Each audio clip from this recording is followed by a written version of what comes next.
কলি যুগে ধর্ম হলো নাম সংকীর্তন। হরে কৃষ্ণ কৃষ্ণ কৃষ্ণ হরে হরে, হরে রাম হরে রাম, রাম রাম হরে হরে।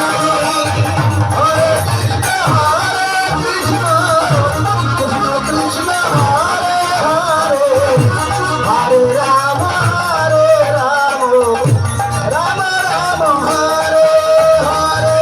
হরে কৃষ্ণ কৃষ্ণ কৃষ্ণ হরে হরে, হরে রাম রাম রাম হরে হরে। কৃষ্ণ কৃষ্ণ কৃষ্ণ হরে হরে, হরে রাম হরে রাম, রাম রাম হরে হরে। শ্রী গুরু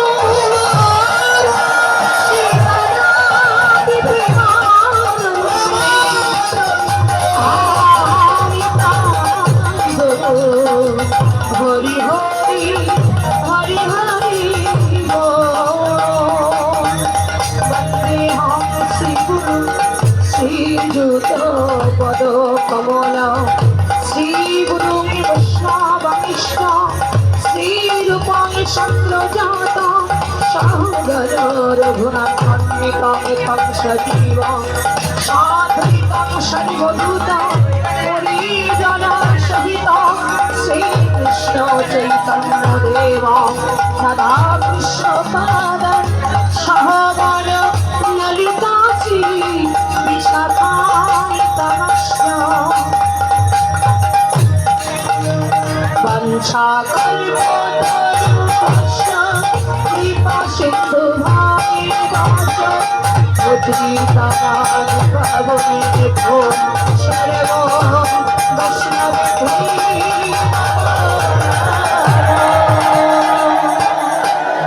জয় গৌর হরি বল নিতাই গৌর হরি বল, হরি হরি বল নিতাই গৌর হরি বল, নিতাই গৌর হরি বল, হরি হরি বল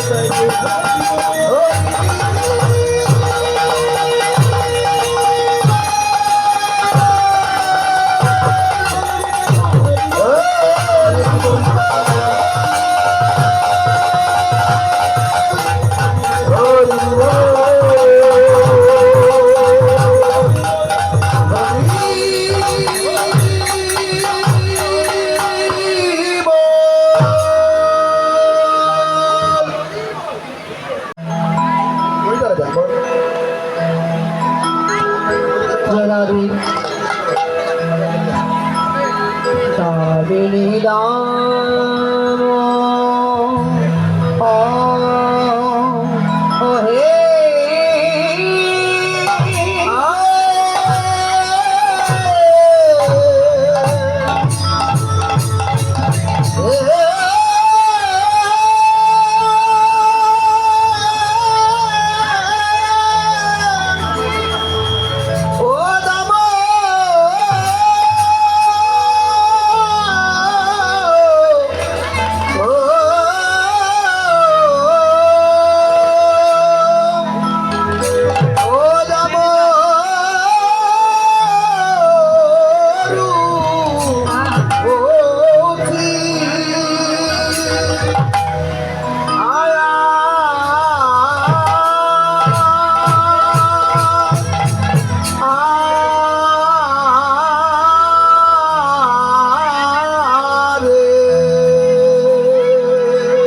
সেই গোড়ার আমার কিসে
সায়ে বলিদানে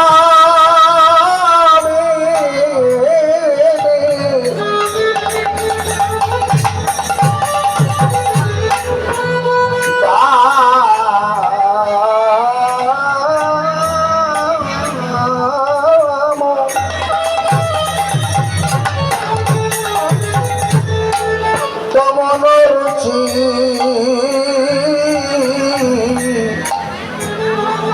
দর্শন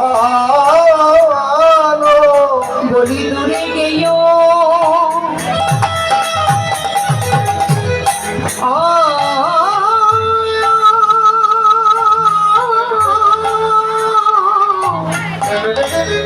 দূরে গেও দরদ দাপহে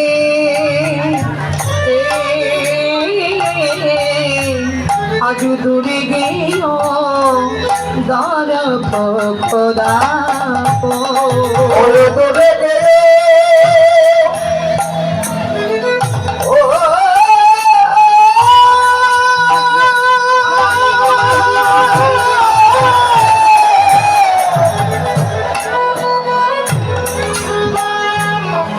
দূরে গে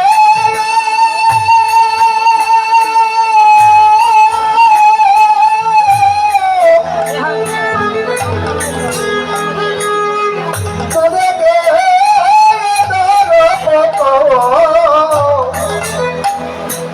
তাপদে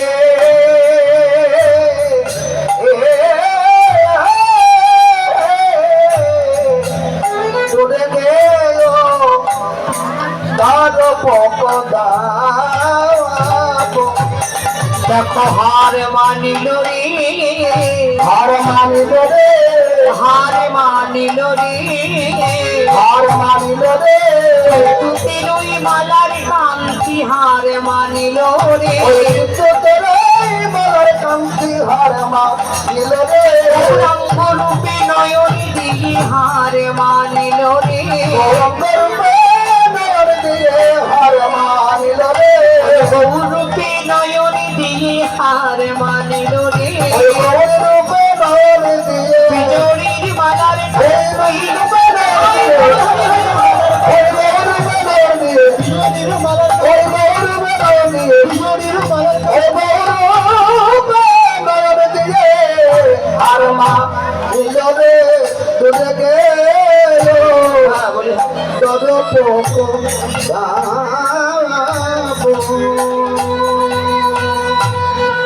দামিনী রাম দমন রুচি দর সয়ে দূরে গেও দর কোদা অনারোপিত চরি মিছিরা করুণায় অবতীর্ণ কলু সবার প্রয়ত উন্নত উজ্জ্বল রাশা সা ভক্তি শ্রিয়া হরি পুরক সুন্দরা তুতি কদম্ব সন্দীপিতা সদা হৃদয়ে স্পন্দরে স্ফুরাতব্য সচিরানন্দনা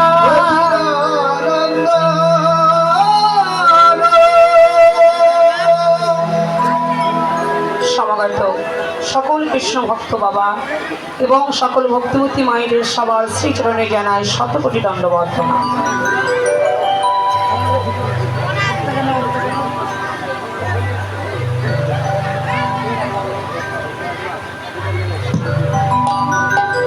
সকলেই হরিবাসের আগমন করেছেন মহামূল্যবান সময় নষ্ট করে বহু দূর দূরান্ত থেকে সকলেই ছুটে এসেছেন হরিকথা আস্বাদন করবার জন্য। মহাভাগ্যবান ভাগ্যবতী আপনারা সকলেই। আজ শুভ তিথি, সেটি হলো রামনবমী তিথি। ভগবান পুরুষোত্তম শ্রী রামচন্দ্রের জন্মতিথি। সেই রামনবমীর তিথিতে আপনারা সকলেই হরিকথা, কৃষ্ণকথা, ভাগবতী কথা আস্বাদন করছে। আমি বড় আশা নিয়ে এসেছি আপনাদের মতন সৎ ভক্তের চরণধুলি পাবার আশায়। কেননা ভগবান নিজেই বললেন, আমার থেকে আমার নাম বড়, আমার সেই নাম হইতেও আমার ভক্ত বড়। যদি ভক্তের কৃপা হয় অসাধ্য সাধন হয়ে যায়। আপনারা সকলেই মাধবের পরম ভক্ত, যতটুকু কৃপা করবেন তার বেশি বলবার শক্তি আমার নাই। তাই আসুন সকলেই মিলে কৃপা করবেন যেন আপনাদের সম্মুখে দাঁড়িয়ে দুটো হরি কথা, কৃষ্ণ কথা পরিবেশন করতে পারে। এখন দিলে আমরা আস্বাদন করব। প্রভাত কাল থেকে আপনারা কীর্তন আস্বাদন করছেন, জাগরণের রসদগার হয়েছে, গোষ্ঠ হয়েছে, সূর্য পূজা হয়েছে, ফেরত গোষ্ঠ বা উত্তরা গোষ্ঠ আস্বাদন করেছে। এখন আমরা আস্বাদন করব ভগবান শ্রীকৃষ্ণের রূপের বর্ণনা লীলা। তবে আগে আমরা আস্বাদন করব গৌরাঙ্গ মহাপ্রভু রূপের বর্ণনা। কেননা শ্রীমান গৌর সুন্দর কৃপা করে আমাদের না জানালে আমরা কিন্তু বা জানতে পারতাম না। পারতাম কি? আজ থেকে ৫,৫০০ বছর আগে দাপট্য লীলার কথা ভগবান শ্রীকৃষ্ণ লীলা করেছিলেন। সেই লীলার কথা আমরা কলিযুগের কলিহত মানুষ হয়ে জানতে পারলাম কি করি? একমাত্র গৌর হরির কৃপা। কোথায় বৃন্দাবন, রাধাকুণ্ড, শ্যামকুণ্ড, গিরি গোবর্ধন, বংশীবট আমরা কিছুই জানতাম না। মহাপ্রভু কৃপা করে সে আমাদের সমস্ত কিছু জানিয়ে গেছেন। যদি গৌর না হইতো কেমনে হইতো, কেমনে ধরিতাম রে রাধার মহিমা প্রেম রস সীমা জগতে জানাতো। তাই আগে আসুন, আগে আমরা আস্বাদন করবো শ্রীমান গৌরাঙ্গ সুন্দরী রূপের বর্ণনা, তারপরে বৃন্দাবনে গিয়ে গোবিন্দ রূপের বর্ণনা আস্বাদন করবো। নদীয়ার একজন গৌর প্রিয় নদী নাগরী, যে নাগরী গৌর রূপে নয়ন দিয়ে গৌর চরণে তলে দেহ মন প্রাণাত্ম সমর্পণ করেছে। যে নাগরী গৌর বিনয়ান জানে না, গৌর বিনয়ান জানে না, যে নাগরী সদাই গৌর গৌর গৌর বলে, গৌর গৌর গৌর গৌর বলে। নাগরীর নাম কি? সনাতন বিশ্বের কন্যা, নাম তার বিষ্ণুপ্রিয়া। গৌরাঙ্গ রূপের কথা বর্ণনা করছেন বিষ্ণুপ্রিয়া। কার সঙ্গে? বাবা তার প্রিয় বান্ধবীর সঙ্গে। বান্ধবীর নাম ছিল কি? কাঞ্চনা। কাঞ্চনাকে ডেকে বলছে, জানিস কাঞ্চনা, বিধাতার সৃষ্ট জগতে এমন কোন রূপের মানুষ নাই, বিধাতার সৃষ্ট জগতে এমন কোন রূপের দেবতা নাই, এমন কোন রূপের বস্তু নাই যে তার সঙ্গে আমার গৌরাঙ্গ রূপের সঙ্গে তুলনা হবে। বিষ্ণুপ্রিয়ার কথা শুনে কাঞ্চনা বলছে, তাই নাকি? তোর গৌরহরি এত রূপ, জগতে কারো রূপের সঙ্গে তুলনা হয় না। তাহলে একবার বিচার করে দেখা যাক। বিচার করবো কার সঙ্গে? পদকর্তা কলম দিয়েছেন, দামেরই দাম ও দামন রুচি দরশয়ে দূরে গিয়ে দরবকদা। দামিনী মানে কি মা? দামিনী মানে বিদ্যুৎ।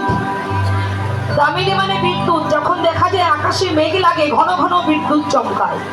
বিদ্যুতের এত জ্যোতি, 1 সেকেন্ড আলোক ঝলক দিলেই সমগ্র পৃথিবী আলোকিত হয়ে যায়। তাহলে 1 সেকেন্ড ঝলকেই পৃথিবী আলোকিত হয়ে যায়। তার কত রূপ! তা সেই রূপের সঙ্গে আমার গৌরাঙ্গ রূপের তুলনা কি হয় বাবা? বিষ্ণুপ্রিয়া প্রমাণ দিয়ে বিচার করে সিদ্ধান্ত দিলেন, জানিস কাঞ্চনা, আমার মতো যে একবার গঙ্গার ঘাটে গিয়ে রূপকে দর্শন করে এসেছে, ভালো করে বিচার করলে দেখা যায় আকাশের গায়ে বিদ্যুৎ, তাহাতেও ময়লা আছে। তাহাকে যদি সহস্রবার ছাকা যায়, ছাকিবার পরে তাহা থেকে যে জ্যোতি উঠেছে, জ্যোতি অপেক্ষা আমার গৌরাঙ্গ মহাপ্রভুর জ্যোতি। তাই গৌর হরি বল। শুধু তাই নয়, আকাশের গায়ে বিদ্যুৎ যদি কোনো মানুষকে একেবারে পরশ করে, কি হবে বাবা? যদি বিদ্যুৎ কোনো মানুষকে স্পর্শ করে তবে তার কি হবে? সে যে প্রাণে মারাই যাবে। কিন্তু আমার গৌর বিজয়ী যদি কোনো ভক্ত অঙ্গ একেবারে পরশ করে, পরশ করে, আর কি হবে জানো? সে কি মারা যাবে? বলছে না, সে মারা যাবে না, সে মারা যাবে না, আবার বেঁচে থাকবে না। আমার গৌর তারে কি করবি জানো? তারে জানতে মরা করে দেবে, তারে জানতে মারা, জানতে মরা। তাকে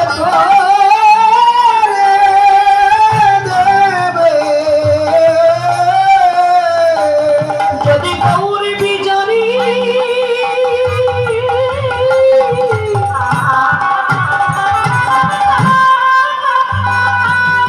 যদি গৌর বিজয়ী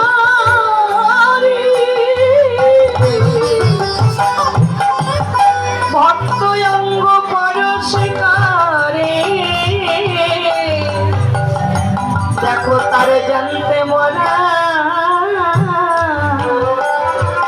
মরা করে ওরে গৌরী বিজয়ী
পাগল হয়ে যায় সে যে পথে পথে কেঁদে বেড়ায় লোকে তারে পাগল কয় যে একবার গৌর রূপে নয়ন দিয়ে গৌরচরণ বাবা সার করেছে তার কি সংসার ভালো লাগে বিচার করুন আপনারা ছয় গোসাই রূপ গোস্বামী পাদ সনাতন গোস্বামী পাদ রাজা নবাব হুসেন রাজত্বকালের একজন ছিলেন প্রধানমন্ত্রী আর একজন ছিলেন অর্থমন্ত্রী সনাতন গোস্বামী ছিলেন প্রধানমন্ত্রী রূপ গোস্বামী পাদ ছিলেন অর্থমন্ত্রী আপনাদের বাংলাদেশের নরোত্তম দাস ঠাকুর হরিদাস ঠাকুর এইসব মহান মহান ভক্তরা এরা কি বাবা গরিবের সন্তান ছিল যে অভাবের জ্বালায় পিতামাতার অভাব আছে খাওয়া হয় না সেবা হয় না অভাবের জ্বালায় শুধুমাত্র পথের ভিখারি হয়ে গেছে বলছে না রাজার সন্তান ছিল মহান মহাধনী ছিল শুধুমাত্র গৌর রূপে নয়ন দিয়ে গৌর চরণে জীবনে সার করে বৃন্দাবনের পথে পথে জয় রাধে কৃপা করো বলে নয়নে জলে ভেসে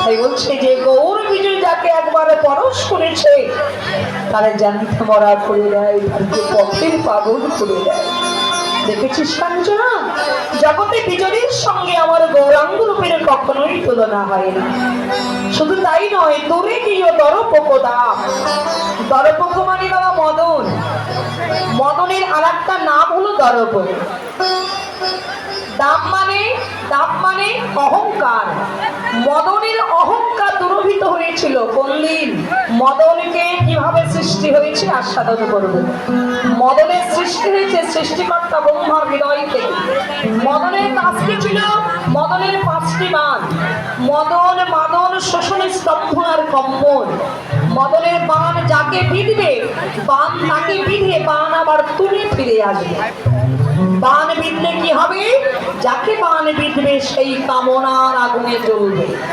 যেমন প্রথমবার নিক্ষেপ করলেন দেবরাজ ইন্দ্রকে ইন্দ্র বাণের জ্বালা সইতে না পেরে গুরু পত্নী অহল্যাকে হরণ করেছে তাহলে মদনের কত শক্তি সেই মদনের রূপের সঙ্গে গৌরাঙ্গ রূপের তুলনাকে হয় বিষ্ণুপ্রিয়া বললেন শোন মদন যেদিন ভগবান রাসলীলা করেছিলেন বাবা এরপরে হবে রাসলীলা মায়েরা মন দিয়ে আস্বাদন করবে হরে কৃষ্ণ মা কি সুন্দর গল্প হচ্ছে তাই যে মা আমাদেরকে তাকাও শান্ত হয়ে আস্বাদন করো একটু শান্ত হয়ে মন দিয়ে আস্বাদন করো কিছু জানলেও জানতে পারবে ভালো লাগলেও ভালো লাগতে পারে মন যদি হরিবাসয়ে না থাকে কীর্তন ভালো লাগবে না মন যদি রান্না ভয়ে না থাকে রান্নাও ভালো হবে না একটু মন দিয়ে আস্বাদন করে মদন এই যে বাবা এর পরে হবে রাসলীলা ভগবানের রাসলীলাটা ভাগবতে কলম দিয়েছে সর্বলীলার শ্রেষ্ঠ হলো রাসলীলা ভাগবত দশম স্কন্ধে কলম দিয়ে বলা হয়েছে ভগবান যত লীলা করেছেন সবার শ্রেষ্ঠ হলো কি রাসলীলা। তা রাসলীলাকে শ্রেষ্ঠ কেন বলা হয়েছে? এই রাসলীলা করবার কি প্রয়োজন ছিল ভগবানের? ভগবান রাসলীলা করেছিলেন দুইটি কারণে। প্রথম কারণ ছিল এই মদনের অহংকার জন্য করা। মদন মনে মনে অহংকার করলেন, দেবরাজ ইন্দ্রকে পরাস্ত করেছি মানে স্বর্গরাজ্য আমার, মর্তবাসী সবাই কামনার আগুনে জ্বলছে আমার বাণের দ্বারায়। পাতাল, স্বর্গ, মর্ত, পাতাল সব আমার বশ। বাকি আছে কে? গোলকপতি ভগবান শ্রীকৃষ্ণ। যদি ভগবানকে পরাস্ত করতে পারি তবে আমি ভগবান হয়ে যাব। ভগবান হতে কে না যায়? সবাই তো ভগবান হতে চায়। মদন মনে মনে ভাবলেন আমি ভগবান হতে চাই, গোবিন্দকে পরাস্ত করব। তাই গোবিন্দ ওই রাসমঞ্চে গোপিকার মনোরথ তারাহন পূর্বক মদনের সঙ্গে যুদ্ধ করেছিলেন। মদনের অহংকার চূর্ণ করেছিলেন। মদনের অহংকার চূর্ণ হয়ে গিয়েছিল বলেই ভগবান গোবিন্দের নাম হলো কি? মদন মোহন। যে মদনকে পর্যন্ত মোহিত করতে পারে তার নামই তো মদন মোহন। এবার মদন মনে মনে চিন্তা করলেন এসেছে কলিযুগ, ভগবান গোবিন্দকে তো পরাস্ত করতে পারলাম না, দেখি তো কলিযুগের ভগবান নাকি শুনেছি অতি অপূর্ব সুন্দর, দেখি মহাপ্রভুকে পরাস্ত করতে পারি কিনা। মদন এসেছে কোথায়? নদিয়া নবদ্বীপ ধামে মহাপ্রভুর সঙ্গে যুদ্ধ করবার জন্য। জানিস কাঞ্চনা, মদন ঘুরতে ঘুরতে নবদ্বীপে এসেছে। নবদ্বীপে এসে মহাপ্রভুকে খুঁজছেন, কোথায় মহাপ্রভু? খুঁজতে খুঁজতে খুঁজতে খুঁজতে গঙ্গার তীরে এসেছে সন্ধ্যাবেলায়। মহাপ্রভুর চাচর চিকুর কেশ, গলে বনফুলের মালা, অজানু লম্বিত ভুজ, যার হাত দুটো হাঁটু পর্যন্ত লম্বা, কানাকা বানাত, কনক মানে সোনা, যার অঙ্গের জ্যোতি সোনাকে পর্যন্ত হার মানে। দুটি বাহু উত্তোলন করে মহাপ্রভু গঙ্গার তীর দিয়ে বিচারণ করছে। মদন আস্তে আস্তে মহাপ্রভুর যে সম্মুখে গিয়েছে, মহাপ্রভুর রূপ দর্শন করে চমকে উঠলেন। কেন? জগতে কত রূপের ভগবান আমি দর্শন করেছি, কিন্তু এক ভগবানের এত রূপ, এমন রূপের ভগবান তো আমি জন্মে দর্শন করি না। রূপ দেখলো মদন, রূপ দেখে মদন মুক্ত হলো, কিন্তু বাবা মদনের স্বভাব ঘুচে গেল না। কথায় আছে দেখবেন, সব ঢাকা যায়, স্বভাব কিন্তু কখনো ঢাকা যায় না। যাই কি? যার যা স্বভাব, আমার নিজ ভাব। যদি আমি চোর হই, যতই তিলক সেবা করি না কেন, গেরবসন পরিধান করি না কেন, চোরের নয়ন সাধুর নয়ন দেখলেই কিন্তু বাবা চেনা যায়, যাই না? মদনের স্বভাবটা ঘুচে গেল না। মদন কি করলেন? মহাপ্রভুকে দর্শন করে, না না আমি যুদ্ধ করতে এসেছি, আমি কলিযুগের ভগবান হয়ে যেতে পারি, মহাপ্রভুকে পরাস্ত করতে পারলেই আমি কলিযুগের ভগবান হয়ে যাব।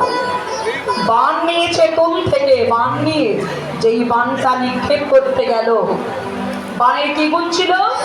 যাকে বিধবে তাকে বিধে বাণ তুলে ফিরে আসবে। আমরা দেখি যখন ব্যাধেরা বাণ মারে বাবা, বাণ কি ফিরে আসে না?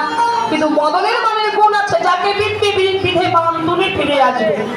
যেই গৌরহরের দিকে মদন বাণ নিক্ষেপ করেছে, বাণ আস্তে আস্তে আস্তে আস্তে গৌরহরির কাছে এসেছে। গৌরহরির কাছে এসে বাণ গৌরহরিকে প্রদক্ষিণ করিতে করিতে বাণ যেই গৌরহরির চরণ তলে গিয়ে পড়েছে। বাণ মনে মনে চিন্তা করতে লাগলো, কি জীবনে মনে মনে ভেবেছিলাম কত পাপ করেছি, তাই মদনের কাছে গিয়ে জনমে নিয়েছি। এখন দেখি তা নয়, তা নয়,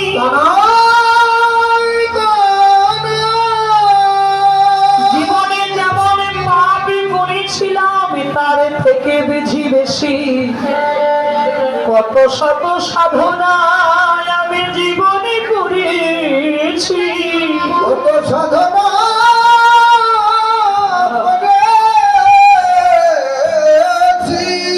তাই এমন গৌর ভগবানের চরণ তলে এসে পড়েছি। বাণ আস্তে আস্তে ভগবানের চরণ পেয়ে বাণ মহাপ্রভুর চরণে গিয়ে শরণ নির্বাণ ম্লান হয়ে গেল। বিচার করুন বাবা, ভাগ্যক্রমে যদি কেউ একবার ভগবানের চরণ তলে পৌঁছাতে পারে সে কি আর ফিরে আসে? বাণ ফিরিল না, মদন চমকে উঠলে নাকি?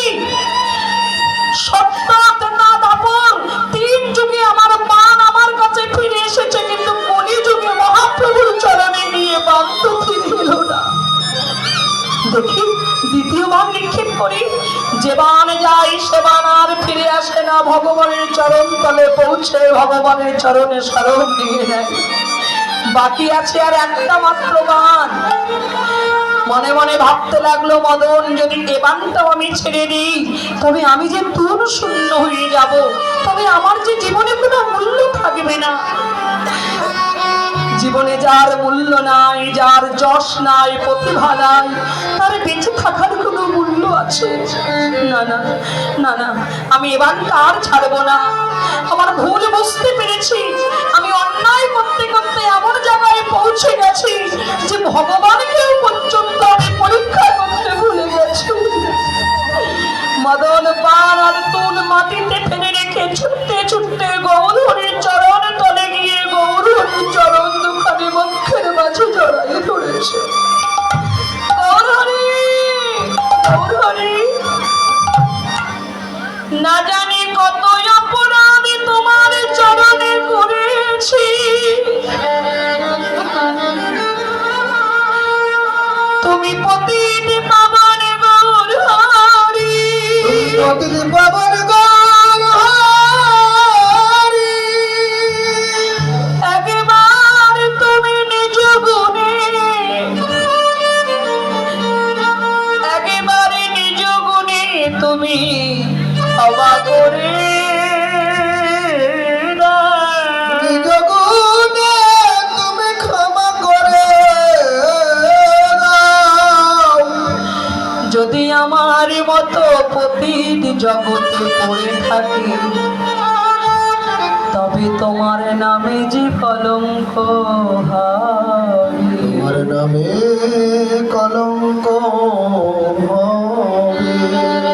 মহাপ্রভুকে ক্ষমা করে দিলেন বাবা, মহাপ্রভু মদনকে ক্ষমা করে দিলেন। 4 যুগের মধ্যে কলিযুগকে শ্রেষ্ঠ বলা হয়েছে। কেন?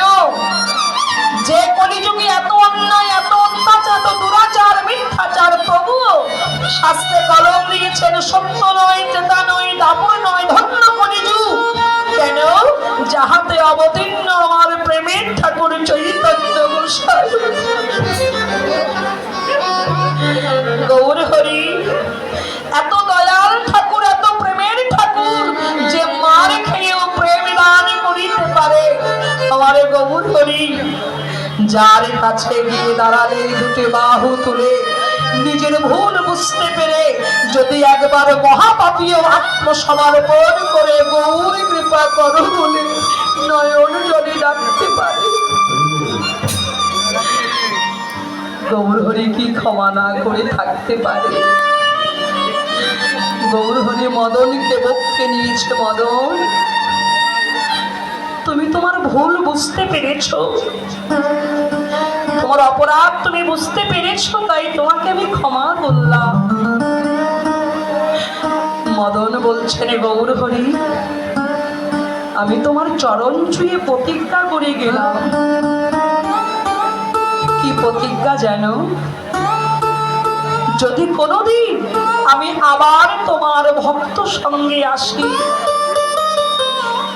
যদি আবার কখনো তোমার চরণ তলে আমি আসি, যদি আবার আমি জন্মগ্রহণ করি, তবে গৌরহরি আমি আসিব, কিন্তু তোমার চরণ ছুঁয়ে বলে গেলাম। এই মদনের কথা দিয়ে গেল, আমার স্বভাবে নিয়ে আসিব না গো। ও গো গৌরহরি,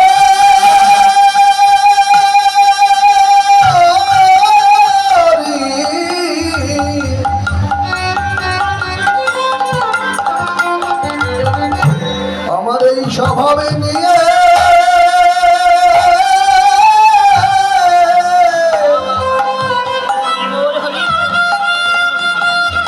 আমি আসব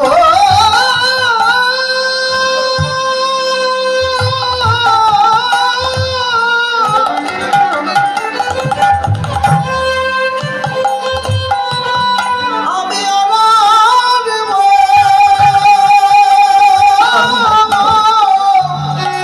গৌরী আসব না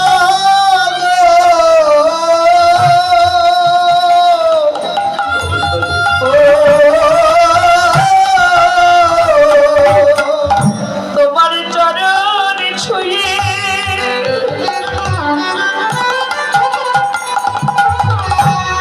চরণ ছুঁয়ে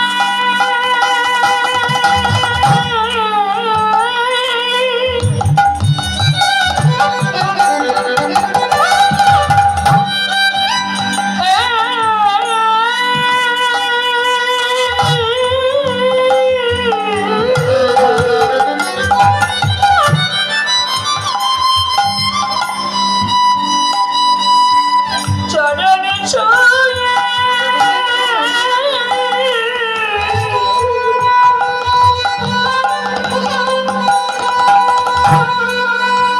আমি প্রতিজ্ঞা করি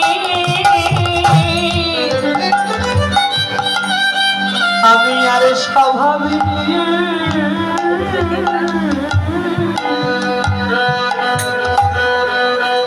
আরে আসিব না গো তোমার চরণ ছুঁয়ে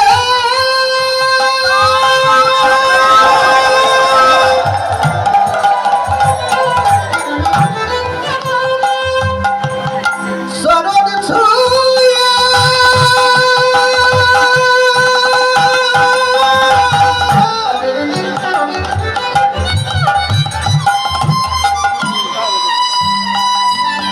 আমি প্রতিজ্ঞা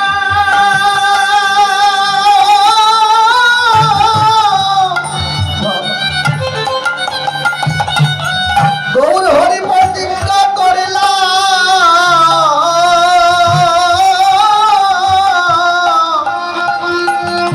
ছুঁয়ে যান আমি নই জানবে জানো চরণ ছুঁয়ে প্রতিজ্ঞা করলাম আশীর্বাদ করে মরে আমি চরণ ছুঁয়ে প্রতিজ্ঞা করলাম আশীর্বাদ করো চরণ ছুঁয়ে প্রতিজ্ঞা করলাম আশীর্বাদ ছুঁয়ে প্রতিজ্ঞা করলাম আশীর্বাদ করো চরণ ছুঁয়ে প্রতিজ্ঞা করলাম আমি আমার এই স্বভাবে নিয়ে